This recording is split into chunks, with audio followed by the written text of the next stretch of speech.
Hi guys, today we'll talk about how to fix or how to solve the problem of update on Shein app.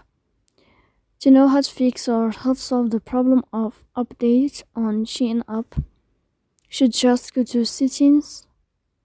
After that, you can click on apps, default apps, app settings. Then this list will enter to the window or to the app of Shein, and you can click. Here in this page, you can click on first stop and you can click OK.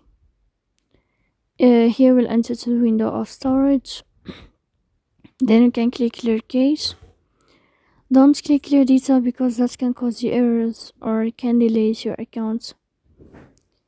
So don't forget to support us by like and subscribe. See you next time in another video. And thank you for your attention. And you are watching.